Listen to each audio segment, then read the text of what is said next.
I am so looking forward to talking with you. Thyroid disease, chronic pain, neuropathy, stroke, high cholesterol, diabetes, asthma, chronic fatigue syndrome, restless leg syndrome, irritable bowel syndrome, depression, sleep apnea, fibromyalgia, acid reflux, anemia, asthma, chronic nausea, chronic migraines, pseudo tumor cerebri, bilateral optic with constructed vision, atrophy, narcolepsy, aortic aneurysm, heart murmur, idiopathic intracranial hypertension, which is also pseudo tumor cerebri, undiagnosed illness, an awareness advocate, just positivity leader, and an inspiration. The pseudotumor cerebri, I was diagnosed with it in high school, so I've had it for years.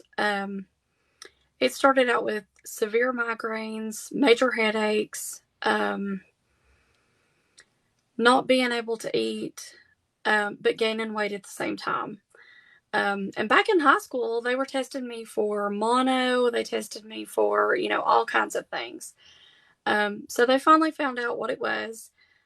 So from like my sophomore year in high school till I was like 23, I had multiple spinal taps or lumbar punctures monthly. I've worked in healthcare my whole life. I've been a CNA, I was an EMT, I was a nurse, I worked in a local hospital here in Tennessee.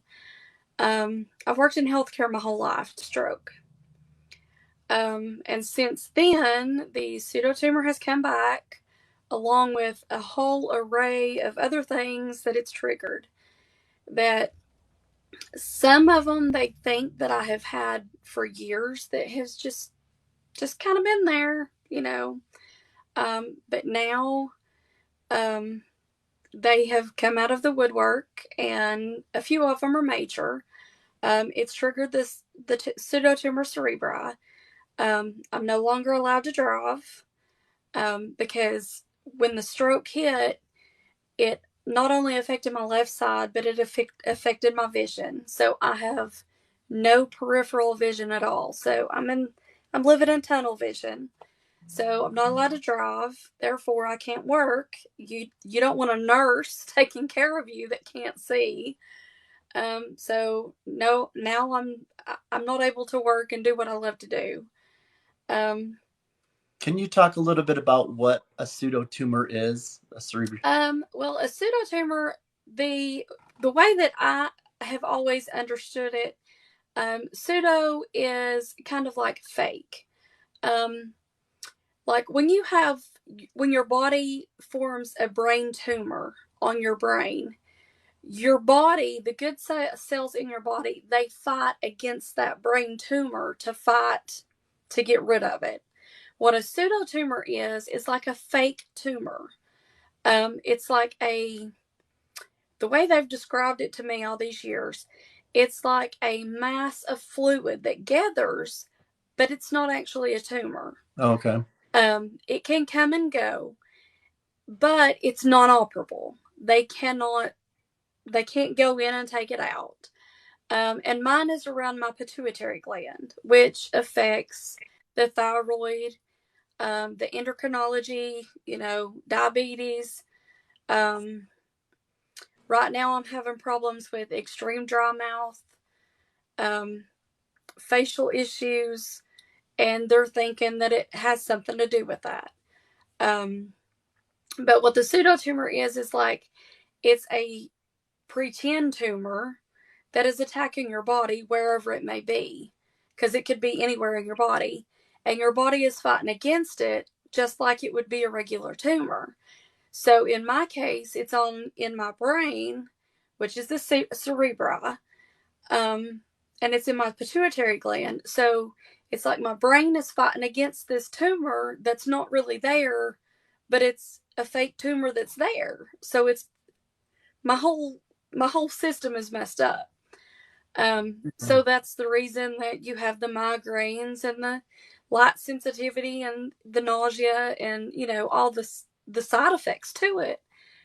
but they really can't do anything about it, other than, the lumbar punctures to drain the spinal fluid.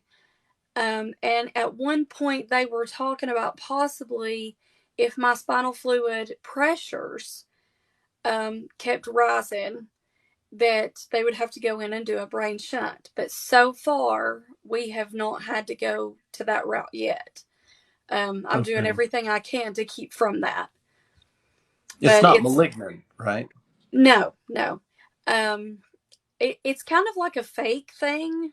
So it's real, but it's not real. It's a pretend thing, Well, if it that sounds makes like any it. sense. Yeah, it sounds like it's causes some of the complications that a tumor would. It may not be categorized as a tumor, but you still Right, got a mass of something around an organ, or and it's causing issues. It may not be something that's malignant and could kill you, but it's certainly creating havoc for you. right. So very real in that sense, right? Yeah, and it can move, like mine is in my pituitary. It can move or multiply just like a tumor can. But so far, mine has got a little larger through the years, but it hasn't got so big that it's not treatable so far Okay. without doing major surgery, which I definitely do not want. So when you kind of take us back to when you were growing up and in the junior high and high school, did you have health problems then, or was it something that these things started coming up It a little was bit? it was just it was like in my sophomore year, freshman sophomore year, I started having really bad headaches.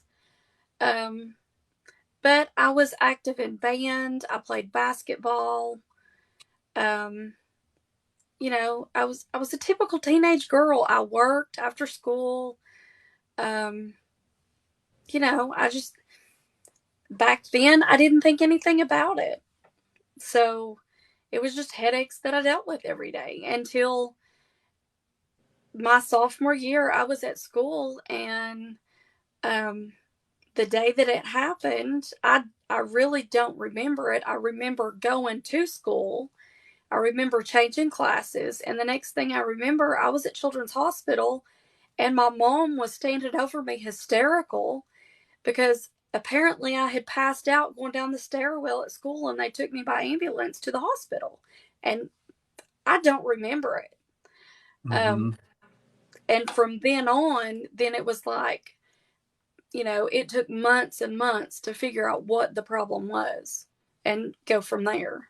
Was that where a lot of your health problems started, would you Yes, say? they So, a lot of them started then, and then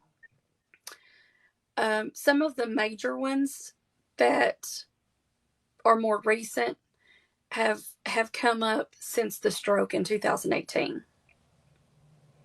which happened while you were at work? Yes, taking care of a patient, and then Wow. I turned into the patient. That was very scary. So what kind of do you recall, or has people told you what that was like when I mean, did you pass out when you had a stroke, I or remember standing next to the patient's bed, um, and I remember her daughter. I think it was her daughter that was sitting in the bed in the chair next to her, and I remember her daughter was talking to me, and I was kind of like looking at her, and her mouth was moving, but in my mind, it was like she was talking in slow motion. really? And then after that, it's a blank until I woke up in the emergency room, and my husband was at work. And one of the other nurses that I was working with that night, she's my guardian angel. Um, she actually put me in a wheelchair and took me down to the ER and stayed with me till my dad and my stepmom could get there. And she was, when I came to, um, she was sitting there beside of me holding my hand. And she explained to me what had happened, and, Mm-hmm. that she wasn't going to leave me till somebody got there. And And I was like, am I dreaming? Like, where am I? But I don't really remember all the details. I remember being in the patient's room and her daughter talking. And then after that, I'm not sure. Just disoriented and memory loss. Mm-hmm. Yeah. Wow. And you have chronic fatigue syndrome and restless leg syndrome. How does that Oh, yeah. impact your day-to-day living? What are some of the main symptoms that make your life challenging with those two? Oh, Lord. Um, the chronic fatigue and the narcolepsy make it very hard to function. Um, because it's an ongoing joke with anybody that knows me. I could sleep 24/7 and still beg for a nap. It's very hard some days to just do anything. Just to get up is a chore. Just the energy, Um, lack of oh, energy. yeah. The restless leg, it is. Some days it doesn't bother me at all. Um, and other days it just absolutely, it's just, I feel like I have to get up and keep moving because I feel like I have to move my legs constantly. If I try sitting down, laying down, walking, it's never enough.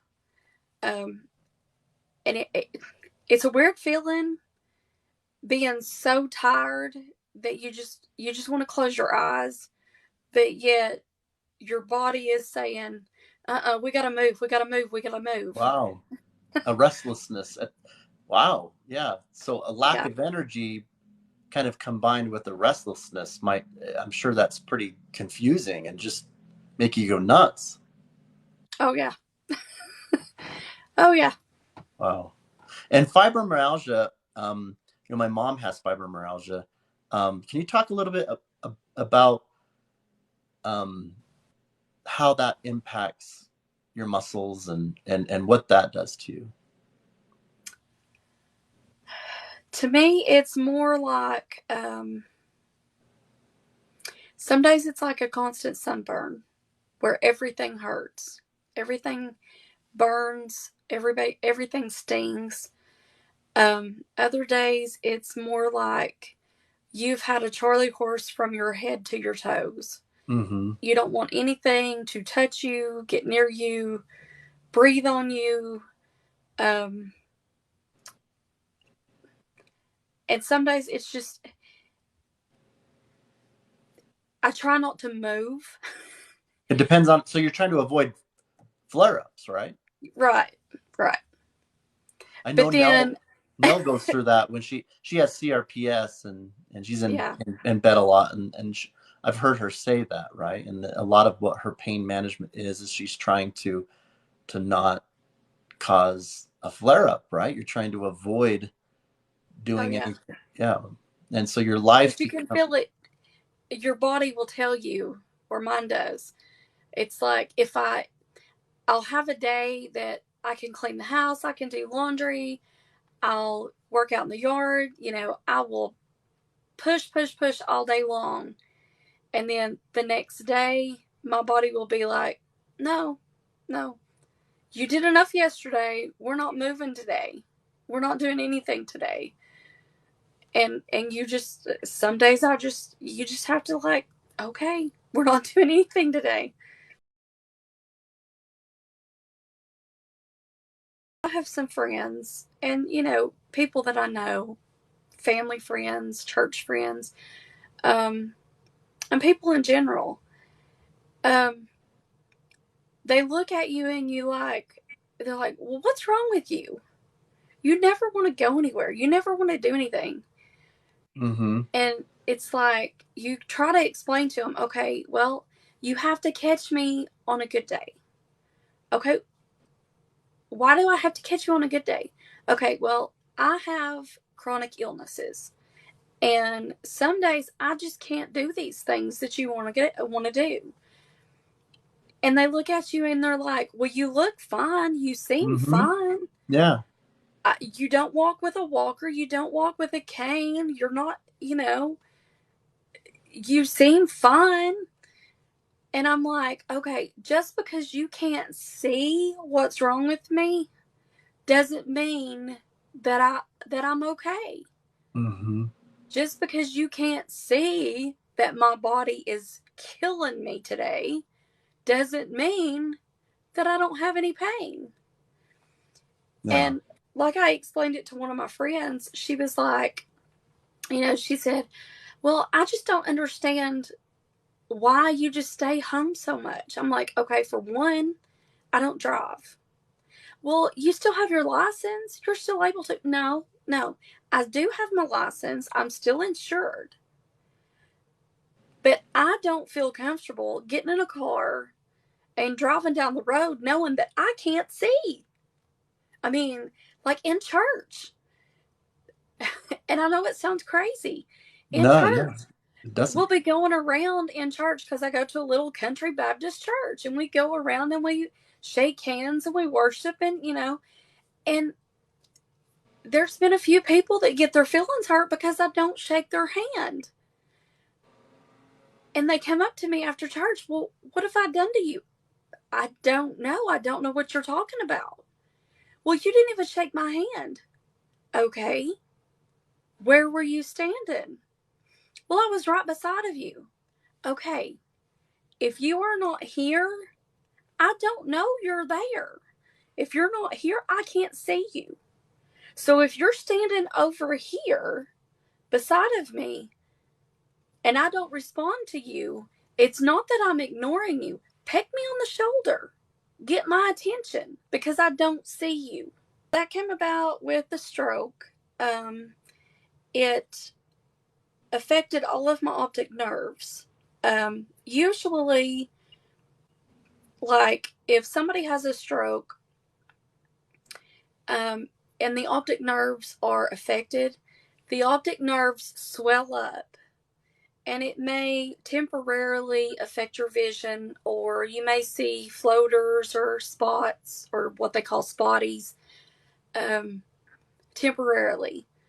But between the pseudo tumor, which is on my pituitary gland, and the stroke that also affected my optic nerves, um, my optic nerves they don't have the capacity to swell anymore. Um, they're like hardened. Oh, wow. So it's like if you get hit in the eye, if somebody, if you're mowing the yard and a tree limb or something hits you in the eye, your eye is going to swell up. Your optic nerves are going to swell up and you're going to see blurry out of that eye till it starts healing. Yeah. Where mine are, where when I had the stroke and with in combination with the pseudo tumor, my optic nerves have swollen so much through the years, and with this stroke, it's like it's caused my optic nerves to swell and freeze, and they've hardened. So the optic nerves will never unswell. So they're permanently damaged. So all I have is front vision. I have no, like, basically, Peripheral. where outside of my glasses frame, I can't see. So if you are standing Wow. outside of here or above here and below here, I don't see it. Wow. So it's like tunnel vision. That's what they call it, is tunnel vision. And if you're outside of that field of vision, I don't see it. I don't see you. For a long time, I did not talk about um, any of my illnesses to anybody. It was me and my husband, my family, that was it. My kids, they're grown. Uh, After they got to the point of, having their own lives, I didn't really even share with them what was going on unless it was something that they needed to know about. Um, And then I got on TikTok and I started seeing more and more people with some of the same things, and they were talking about it. And I was like, am I ashamed of it? Is that why I'm not? And then I Yeah, got to yeah, the thinking, fear. I've always been independent. I mean, I've worked ever since I was 16 years old. I've worked in healthcare. I was a volunteer firefighter for 9 years. I worked with EMS on an ambulance. I was an EMT. I've been a nurse. And, I've done all these things, but why was I afraid to talk about me Mm-hmm. and what was wrong with me? And it dawned on me one day. I was at a doctor's appointment, and one of the nurses, um, she had she had evidently she had had a bad day, and I had been there many, many, many times. Yeah, Evie, And I she want to came in. hang on. I'll respond to you, Evie. Go ahead. Go ahead. She had come in, and you could tell that she was just, her mind was just a million different directions, and she was rushing and hurrying. I was like, "Are you okay?" And she was like, "No, I'm not." She said, "I can tell you." She said, "Because you would understand." And I'm like, "Okay, well, what's going on?" And I was thinking, it had something to do with the job, or, since she said I would understand. And I said, "Well, what's going on?" I said, "You can tell me." I said, what goes on in here, Yeah. what we talk about.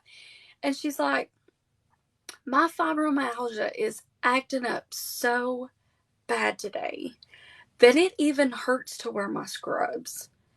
And it is all I can do to fight back my tears." And Yeah. I sat there and I was brought to tears. And I thought, what am I doing? You've got people that are going through things and they feel worthless. And then they isolate because they don't think that they're as good as And they others. feel like that they're not allowed to speak up. Mm-hmm. They're not allowed to talk about their their issues, them, because they have to be so strong for everybody else. And that was my problem, because Yeah.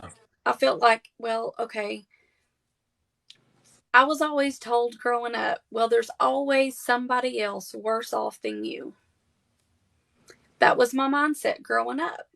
Mm-hmm. So in my mind, okay, keep your mouth shut. Somebody else is always worse off.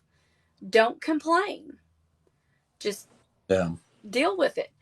But that's not the way it is. That's not how you should handle things. And if there is somebody like me, like I was, that may be on TikTok, that maybe you come in contact with along the way, that you just get that little inkling that there's just something there that they might want to say, or they need a hug, they need a smile, they just need a pat on the back. Give it to them, because that may be just all the encouragement that they need. Yeah, absolutely. Everybody needs to be an advocate for themselves. Do not count on your doctors. Do not count on family members. Do not count on um, the nurses. Don't count on other people to speak up for you. Um, be an advocate for yourself.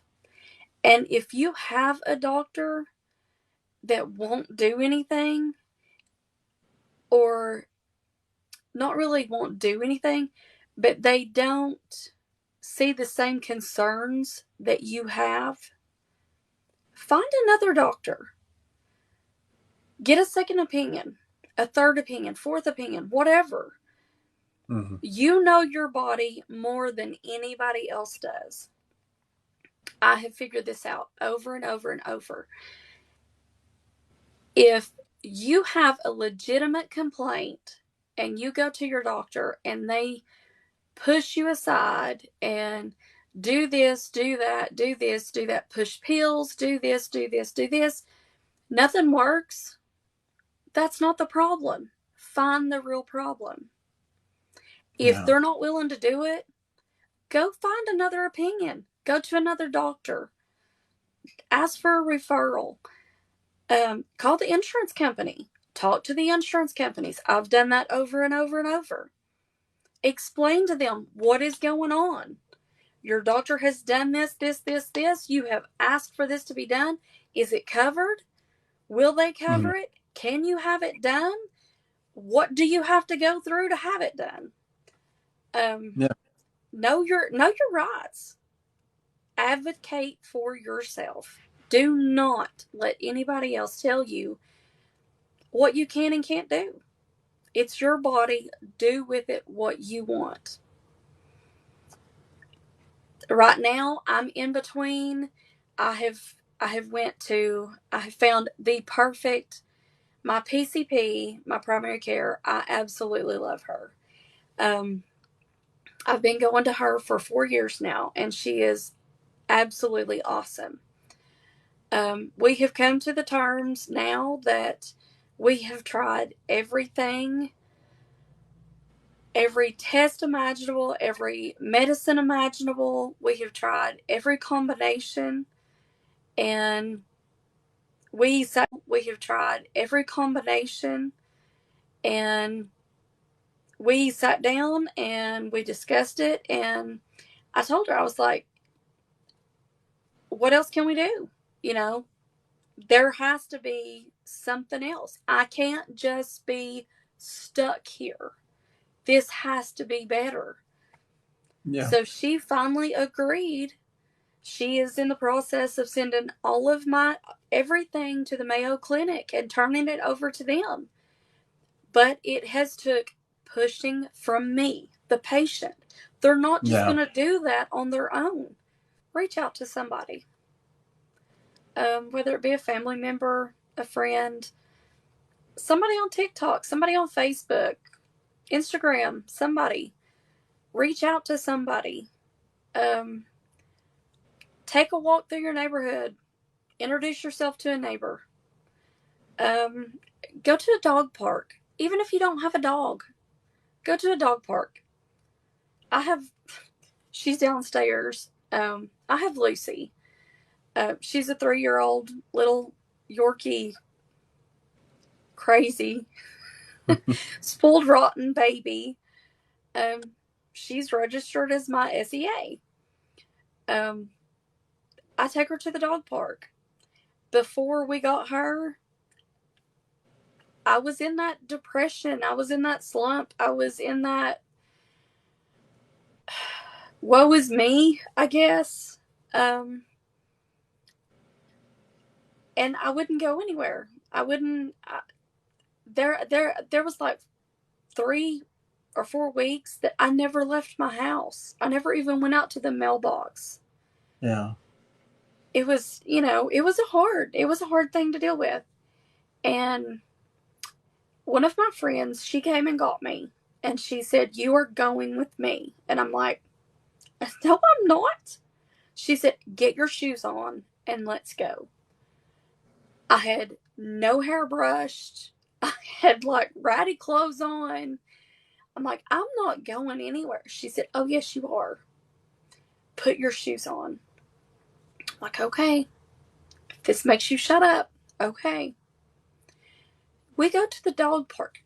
At the time, neither one of us had a dog. We went to the dog park, and there was some people there with their dogs.